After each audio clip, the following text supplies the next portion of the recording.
Hi everyone, welcome. Thank you very much for joining me in this video. So how would you have liked to go 1,950%, nearly 2,000%, all within one day? Would you have liked that, or within the next day?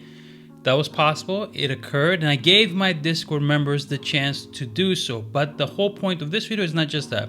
In this video, I'm also going to show you and talk to you about a company that we should keep on our radar, let's say, or on our watch list, because this is a company that I believe is going to probably be bought out. And if they do get acquired, obviously there's a money making opportunity on that. So we'll look at that also. Today I am not drinking coffee. Today I am drinking black tea, brought to you by the cup, at least, my friend Ali. And I want to thank you very much. I still use this mug. It's probably the best mug there is out there.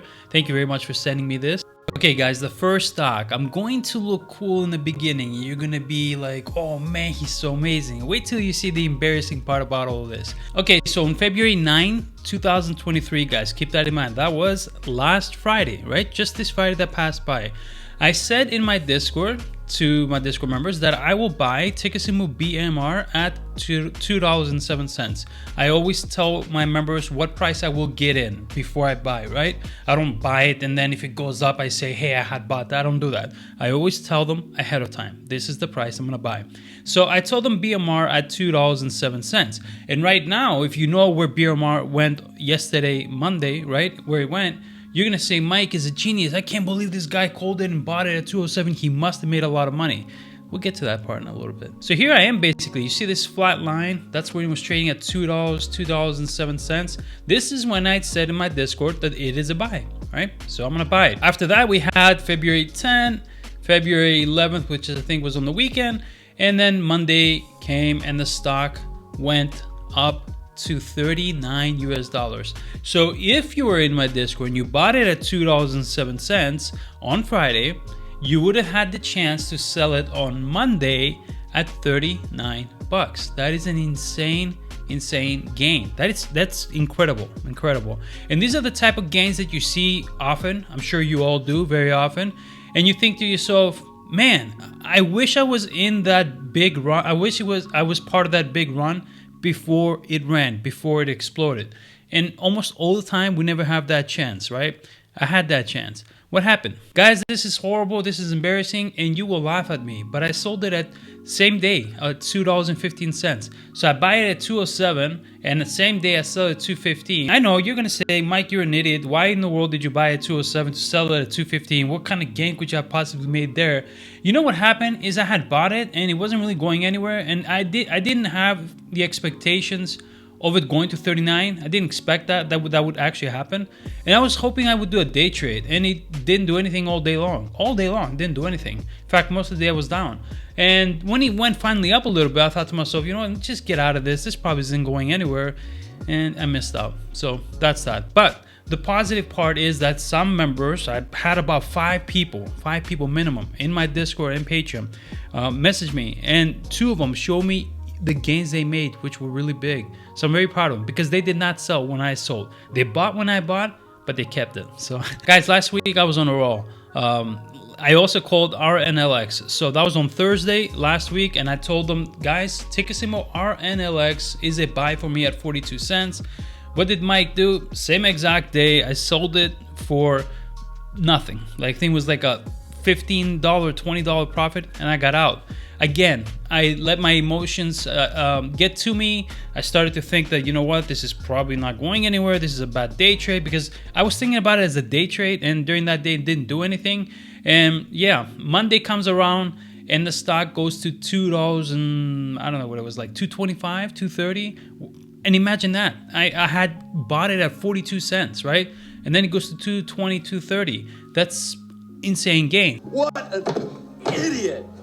Oh, what a loser! In fact, if we put just the BMR and RNLX calls that I made and what they did on Monday, and had you held them on Monday, you would have been up 1,970% just if you had bought those two and held them one more trading session into Monday, guys. So that's that.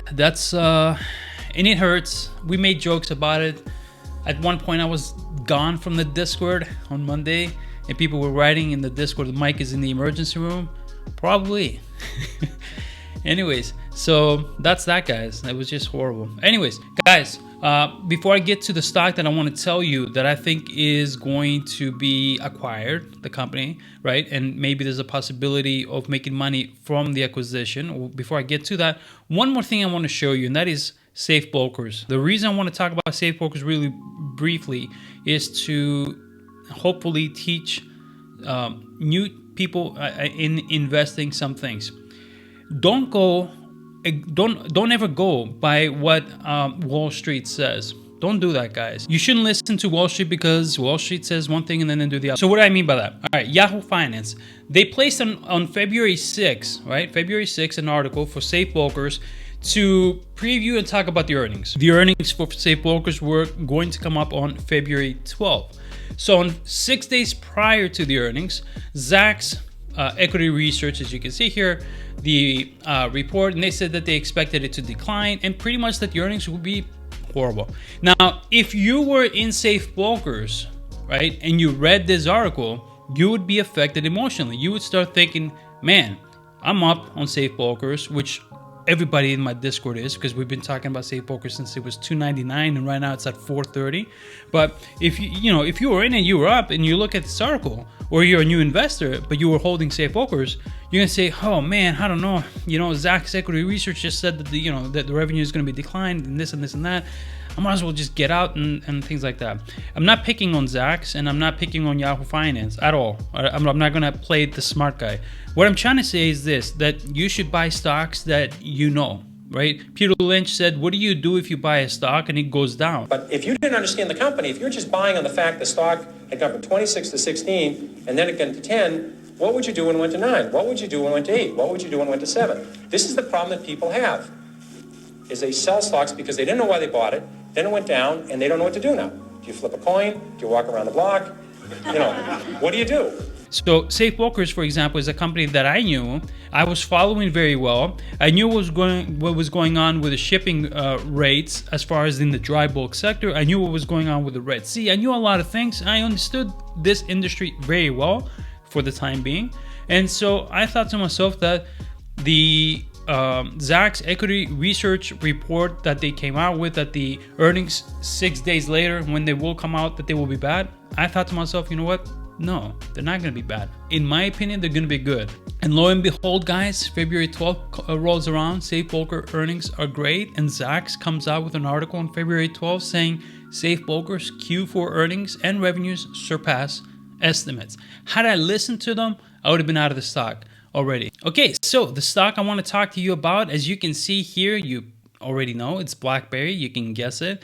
By the way, those were the most beautiful, timeless phones I have ever seen in my life. No phone today is as beautiful as these phones were. No one's going to change my mind. I loved the BlackBerry phone. I wish it was back. I wish it was back. I would have loved it.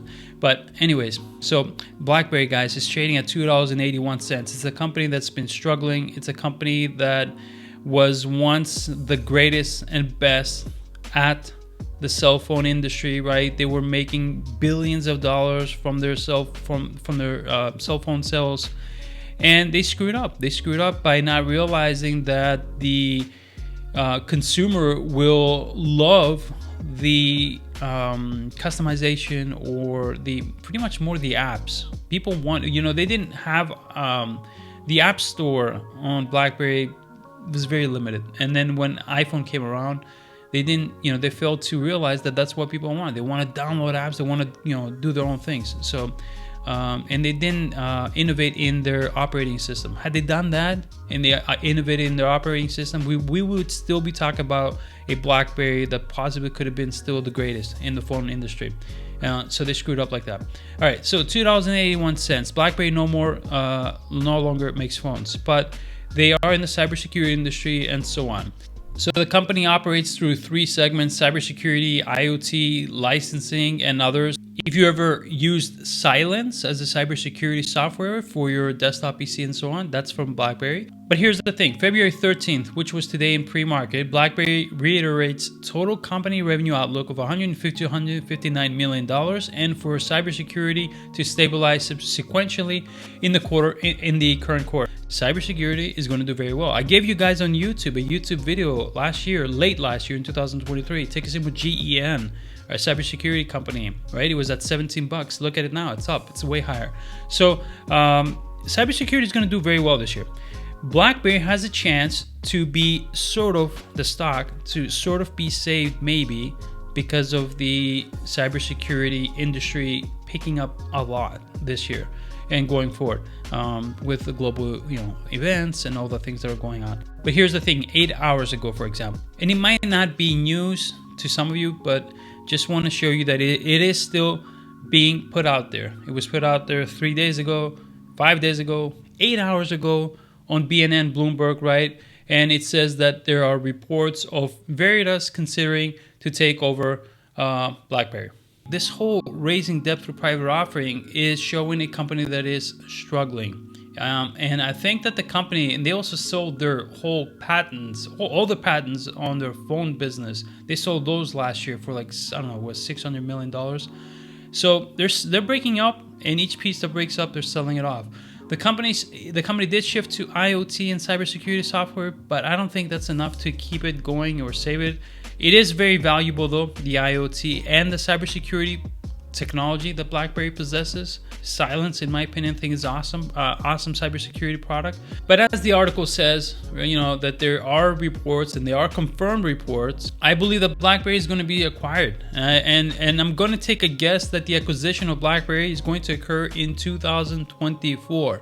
If the company is going to be acquired, it's going to be acquired for something higher than $2.80, right? And so if I wanted to, I could play it like that. Buy the stock just for the bet, the gamble, the hope they will be acquired. Notice I said bet, gamble, hope. Let me know in the comment section below if you think that BlackBerry is going to be acquired, and is it worth investing in BlackBerry now with the hopes of it being acquired at a higher price and obviously making money as a shareholder. Thank you very much and take care.